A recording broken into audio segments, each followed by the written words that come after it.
El especial de Testigo de la Noticia, con los hechos informativos más importantes del 94. Y por Antena 1 Radio.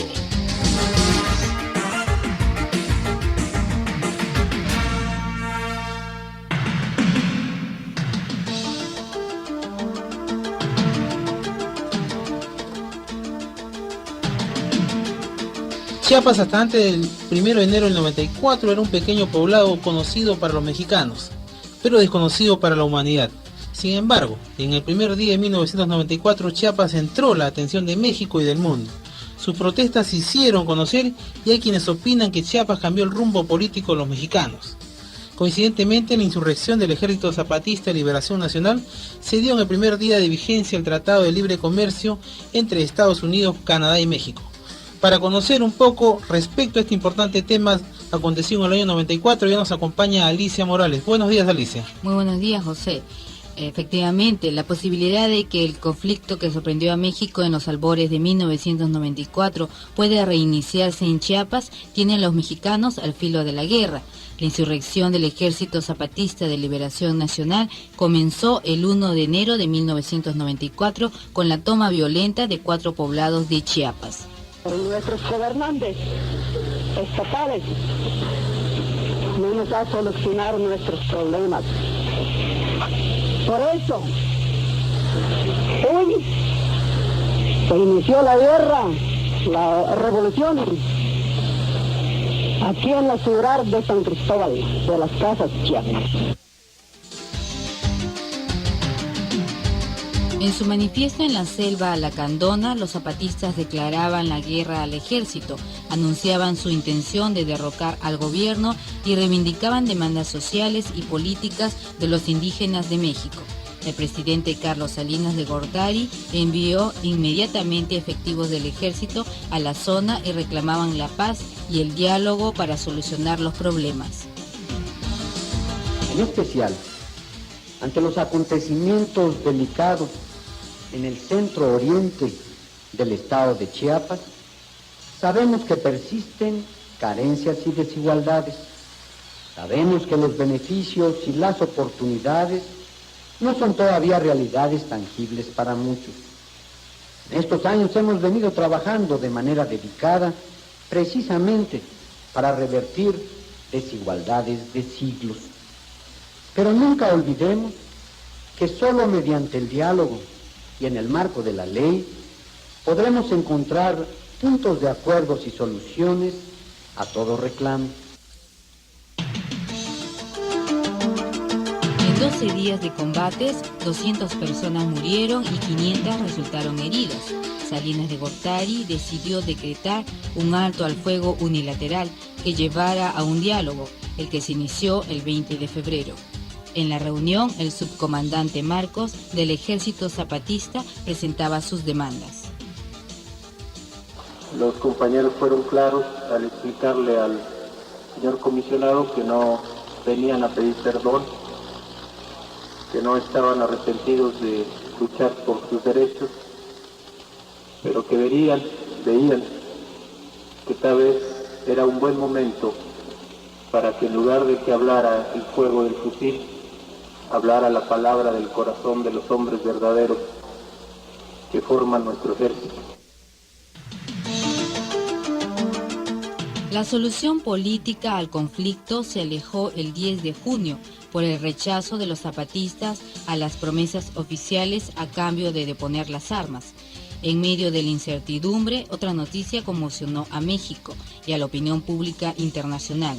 El candidato del oficialista Partido Revolucionario Institucional a la presidencia, Luis Donaldo Colosio, era asesinado en Tijuana.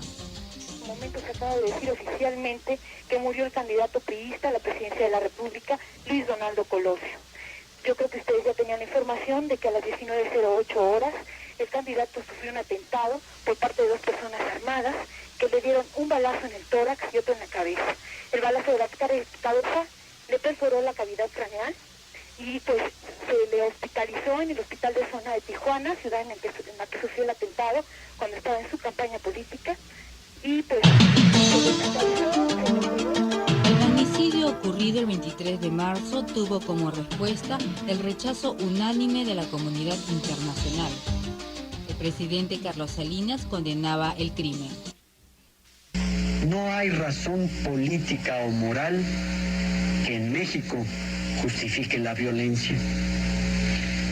Es una afrenta porque había un clima de diálogo, de entendimiento y concertación entre las fuerzas políticas.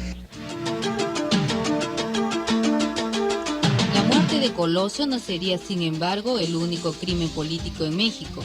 En septiembre último fue asesinado el secretario general del Partido Revolucionario Institucional, Francisco Ruiz Massieu. Y nada más para informarles que falleció José Francisco Ruiz Massieu, quien era secretario general del CEN del PRI, que acaba de fallecer. Bueno, acaban de dar la noticia de que falleció a las 10:30 de la mañana. La denuncia de fraude en la elección del gobernador de Chiapas es el pretexto ahora de los zapatistas para reiniciar las acciones armadas en cualquier momento.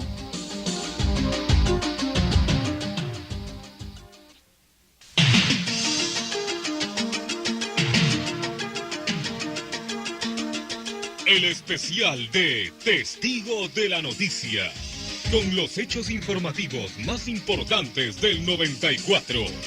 Y por Antena 1 Radio.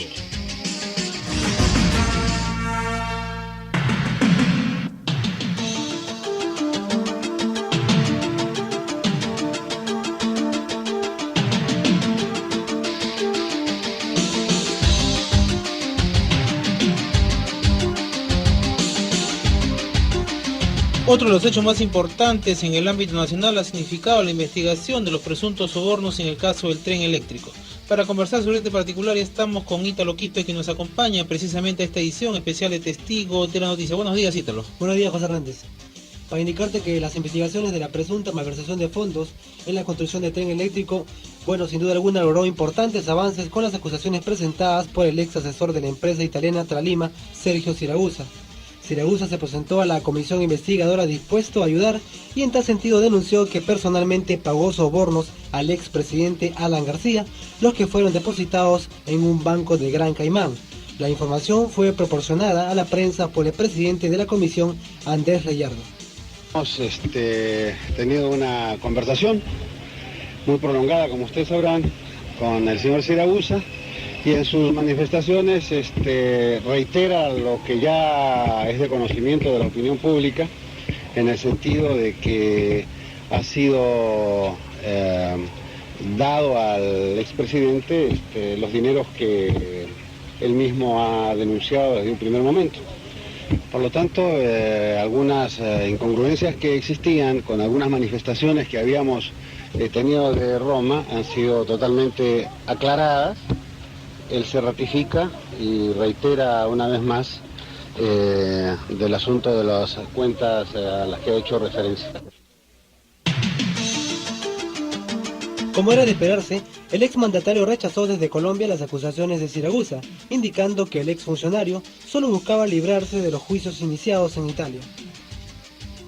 A mí me han dicho que personalmente recibí $50 millones antes y se descubrió que era una mentira absoluta en la cual ningún peruano ya cree. Mire usted, si esa persona que acusa quiere librarse de los juicios que va a tener en el Mani Puliti, en los juicios que existen ahora en Italia, presentándose como colaborador de la justicia en el Perú, se equivoca. Yo le puedo decir, y se las muestro aquí, la carta del Barclays Bank en Bahamas y la carta del International Merchant Bank, las dos, y se las voy a entregar, donde los bancos dicen que jamás tuve, ni yo, ni mi esposa, ni ningún número parecido a cuenta, y que nunca de esos bancos se envió dinero a mi nombre a ninguna cuenta del mundo. El que no la debe, no la teme.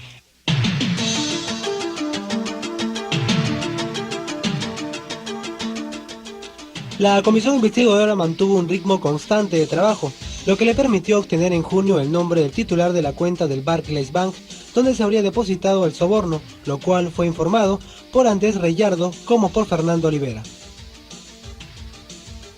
Yo no voy a pronunciar todavía ningún dato, ninguna información. Lo que sí queremos decir es que tenemos gran parte de la información que conocemos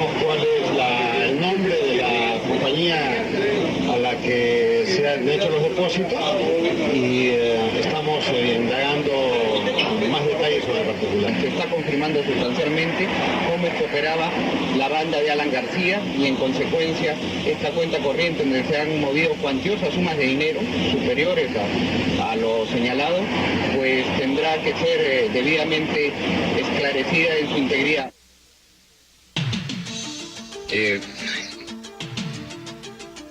El primer nombre vinculado a la cuenta fue de Alfredo Zanatti, ex propietario de la aerolínea Fossett y de Global Televisión. Zanatti tuvo grandes vínculos con Alan García, siendo incluso amigos. Otra persona involucrada con la cuenta fue Abraham Zavala Falcón, propietario de Radio Mar. Tras conocer la noticia, Zavala retornó a Lima para desmentir la información. Es totalmente falso que tenga yo algún tipo de vinculación como titular de la cuenta, o que tenga yo firma en la cuenta, o que tenga algo que ver con esa cuenta. Lamentablemente, en el año 88, cuando yo era accionista minoritario de Radio 1160, Televisión Canal 33, los accionistas del paquete mayoritario vendieron al grupo Zanatti la mayoría de las acciones. Yo no pude vender en ese momento, no quisieron comprar mis acciones y me tuve que quedar a trabajar. Quien no podía negar la información era Alfredo Zanatti, quien se encuentra prófugo de la justicia, procesado por mal uso del dólar MUC. Las investigaciones de la comisión demostraron que Zanatti mantenía estrecha comunicación con Alan García. Un testimonio valioso para confirmar la relación fue el de la ex secretaria de Zanatti, Lidia Fontanals, quien reveló que ambos personajes eran propietarios de un avión. ¿Informó al señor Zanatti de esta llamada del doctor Pérez? Sí, y me contestó que recibía el fax y me aclaró que se trataba del señor Alan García Pérez. ¿Recibió usted el fax del doctor Pérez? Sí, y se lo retransmití al señor Zanatti. ¿Sabe de dónde vino el fax? Supuestamente de Bogotá, Colombia, ya que es allí donde les envió la respuesta del señor Zanatti. ¿Recuerda qué decía el fax del doctor Pérez? Recuerdo algo como que el doctor Pérez reclamaba al señor Zanatti $1 millón. ¿Se especificaba en el fax el motivo del reclamo de $1 millón? No se especifica. ¿Tiene usted en su poder este fax actualmente? No. ¿El señor Zanatti contestó el fax al doctor Pérez? Sí lo contestó. El señor Zanatti me remitió por fax una carta manuscrita. Yo la pasé en limpio y la retransmití al señor Zanatti para su aprobación. Recibí la aprobación y envié el fax al doctor Pérez en Colombia, Bogotá, al número de fax que previamente el doctor Pérez me proporcionara.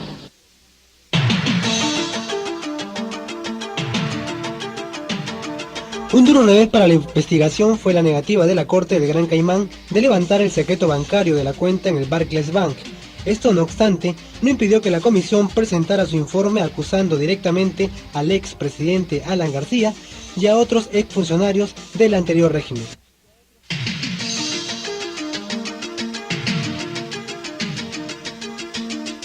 El especial de Testigo de la Noticia, con los hechos informativos más importantes del 94 y por Antena 1 Radio.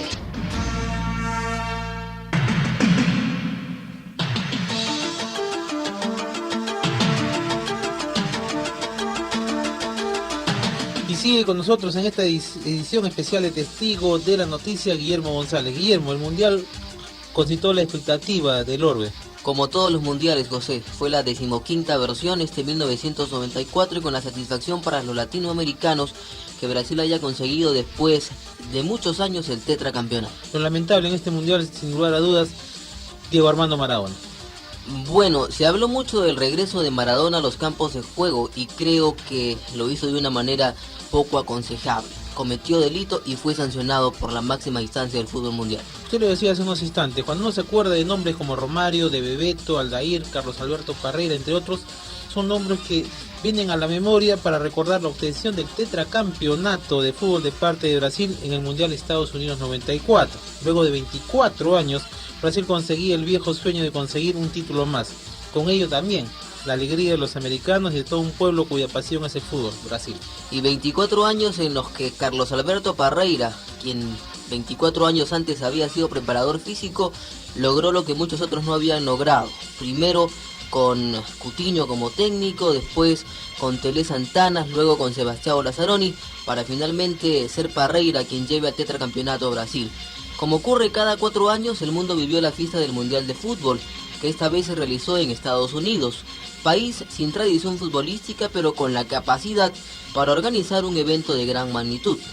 En majestuosa ceremonia realizada en el estadio Soldier Field de Chicago, el 17 de junio se iniciaba la 15ª versión de la Copa Mundial de Fútbol con la asistencia del presidente de los Estados Unidos, Bill Clinton.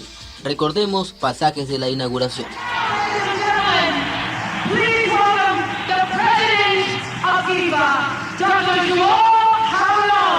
El mundo del fútbol se siente honrado con la presencia del presidente de los Estados Unidos, el señor Bill Clinton. Le presentamos nuestras más sinceras gracias, al igual al pueblo americano. Nuestras felicitaciones las dirigimos a todos los equipos participantes en esta Copa del Mundo de 1994.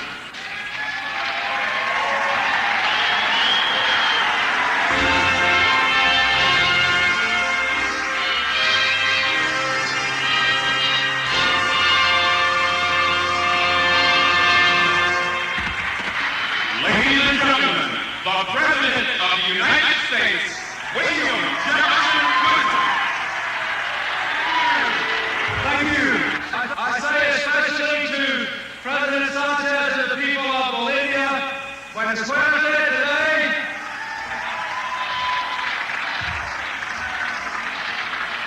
To Chancellor Kohl and the people of Deutschland, vielen Dank.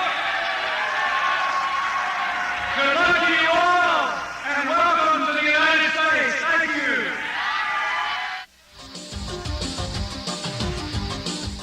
Tras la inauguración, el entonces campeón mundial Alemania se enfrentó al equipo de Bolivia, que por segunda vez asistía a una Copa Mundial.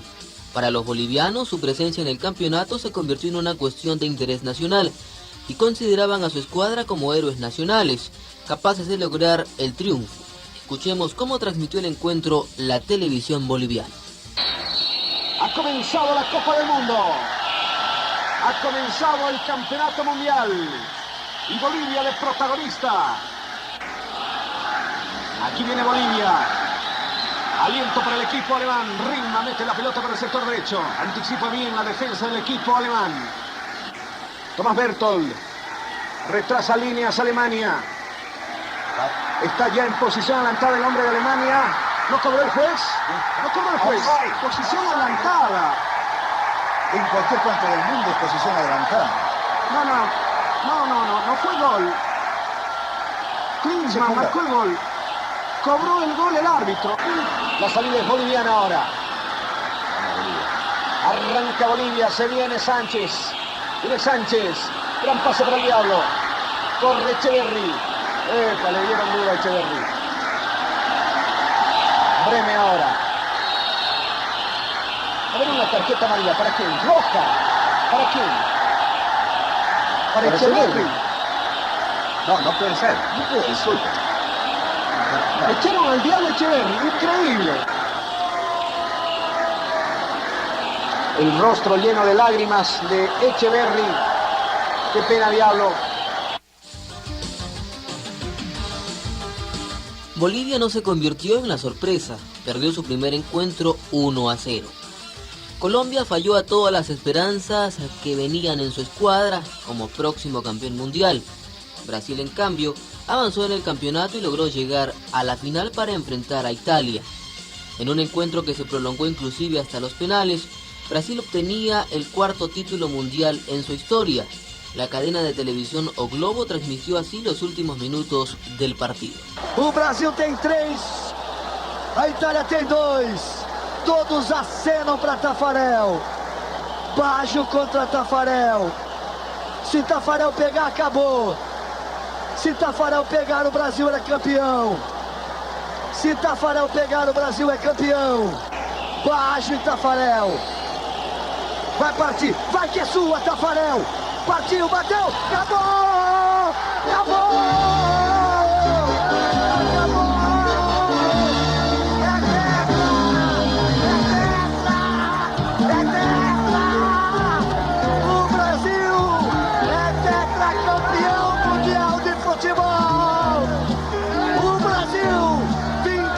Anos depois, é tetracampeão mundial de futebol.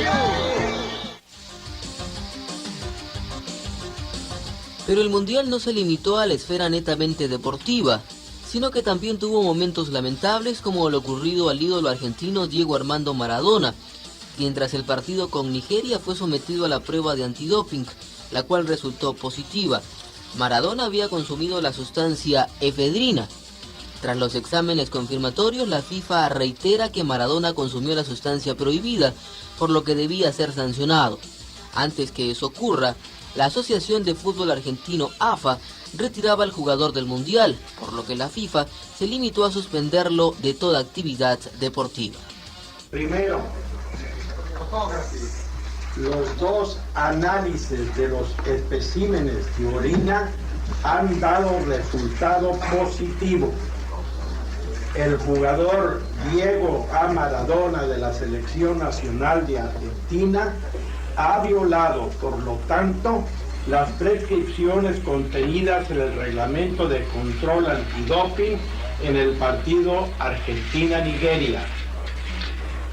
Punto 2.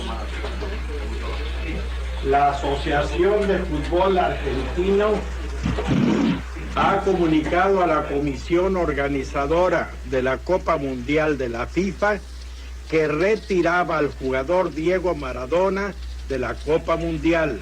Punto 3. En vista de esta decisión, la FIFA estudiará los aspectos disciplinarios de este caso después de la Copa Mundial. Diego Maradona respondió inmediatamente a la acusación de la FIFA.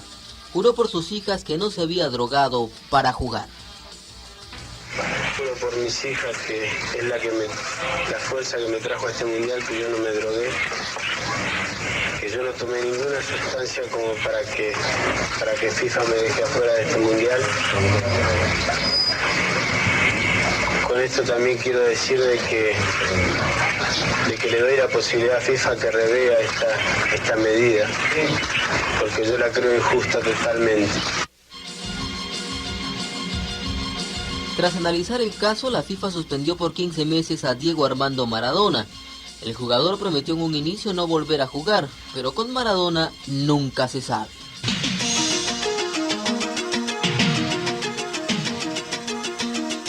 El especial de Testigo de la Noticia, con los hechos informativos más importantes del 94. Y por Antena 1 Radio.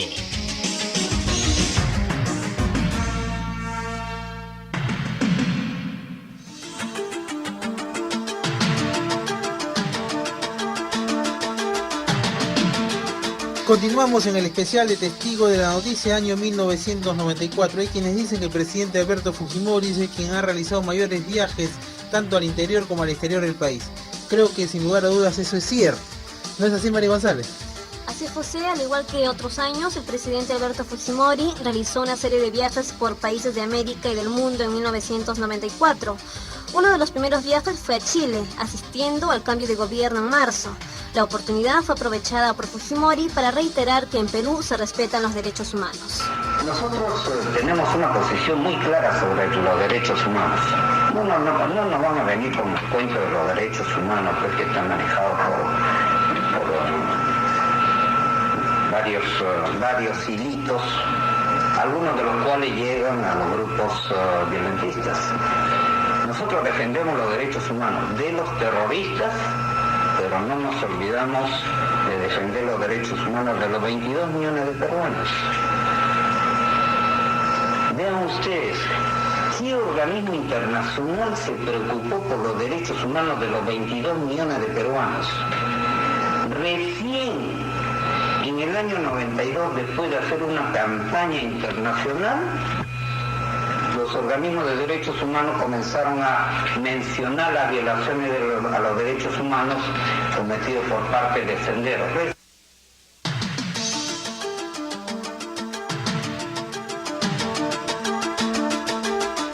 En junio, Fujimori viajó por quinta oportunidad a Japón, país en donde obtuvo una serie de créditos para obras de saneamiento, irrigación y transporte. La gestión ha sido exitosa. De la parte japonesa ha habido una buena disposición para apoyar al Perú en proyectos que interesa a una buena parte de la población peruana. Por ejemplo, tenemos el mejoramiento del sistema de agua y desagüe en Lima y Callao. Esto es por $60 millones. Otro proyecto sobre irrigación es un crédito por 60 millones igualmente, y para infraestructura de transporte $66 millones. Ahí suma $186 millones.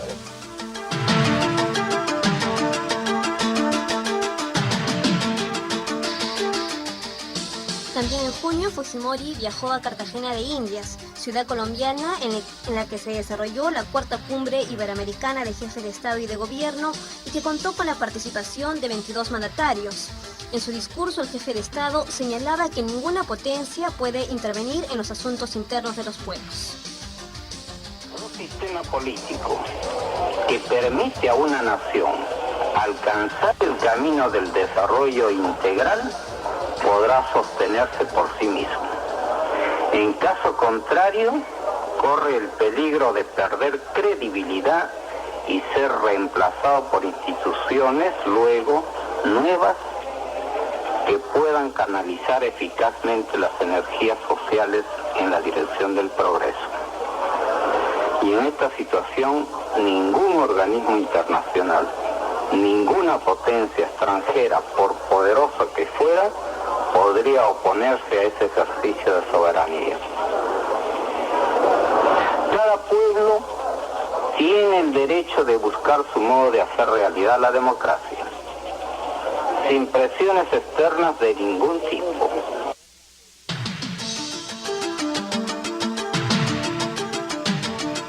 Fujimori tuvo oportunidad de reunirse con sus homólogos de Bolivia, Gonzalo Sánchez de Lozada, y de Paraguay, Juan Carlos Guasmosi, en la ciudad de Puerto Suárez. En la cita, realizada en septiembre, los tres mandatarios suscribieron el acta de creación de la vía transoceánica que unirá los océanos Atlántico y Pacífico. Es un encuentro que creo va a marcar un hito en la historia porque va a permitir unir el Atlántico con el Pacífico. Estando en Lima me parecía muy lejos. El proyecto lo sentía con lejanía, pero estando acá veo la enorme potencialidad que tiene esta vía que uniría Puerto Suárez con el puerto de Hilo. Pero esta integración entre Paraguay, Bolivia y Perú va a hacerse realidad.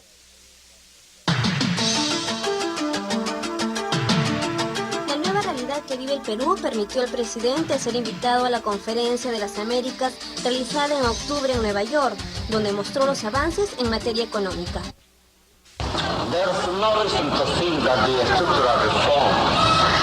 No podemos pensar que las reformas estructurales que han modernizado nuestro país se pueden desmantelar, que el proceso que estamos usando para construir un nuevo Estado y una nueva sociedad pueda detenerse. Perú es un país estable, a largo plazo, debido al hecho de que la mayoría de la población rechaza el modelo político y económico del pasado, el cual no permitió a que llegara la tecnología y el capital del exterior que hizo de nuestro país un país atrasado.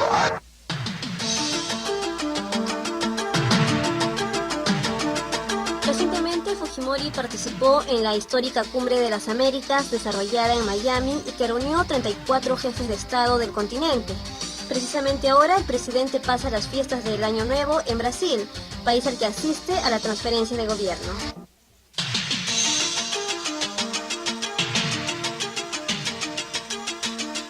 El especial de Testigo de la Noticia, con los hechos informativos más importantes del 94. Y por Antena 1 Radio.